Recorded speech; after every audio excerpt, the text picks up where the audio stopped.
Isaiah chapter 5 and verse 23 says, "Woe to those who justify the wicked for a bribe and take away the rights of the ones who are in the right."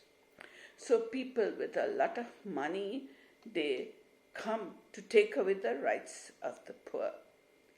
They, especially in the construction industry, if a poor person owns a piece of land and has built a house on it, and it's in the prime location in the city, then the builders come and offer him money, not the total money, but offer him money so that they can have their own construction in the center of the town,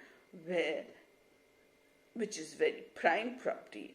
And the poor man, if he says, "I don't want to part with the inheritance of my fathers, I will not give you this land," then they go to the gundas who will come and trouble these poor people and throw them out of their house, make it impossible for them to live, and the builders give a big fat bribe to the government, to those concerned people, so that they will get the rights of the poor man's house. So the Bible says, those who do such things and justify themselves by giving bribes, woe to them. Great trouble upon them, great grief and sorrow upon them. This is very common in our country.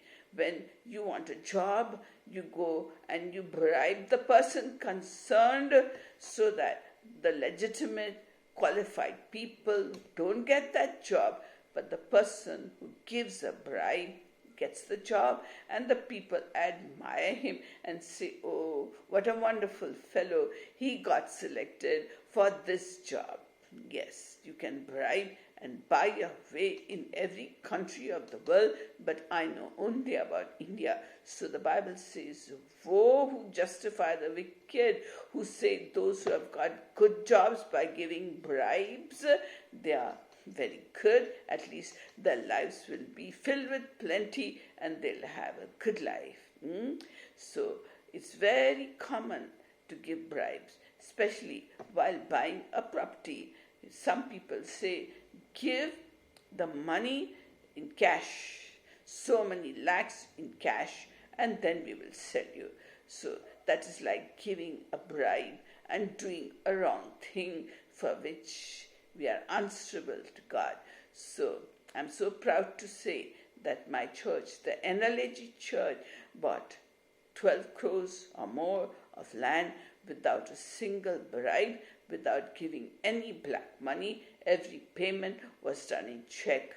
And that is why there is so much blessing upon the church, because they are following what they are teaching. So that is what one should do, not accept bribes.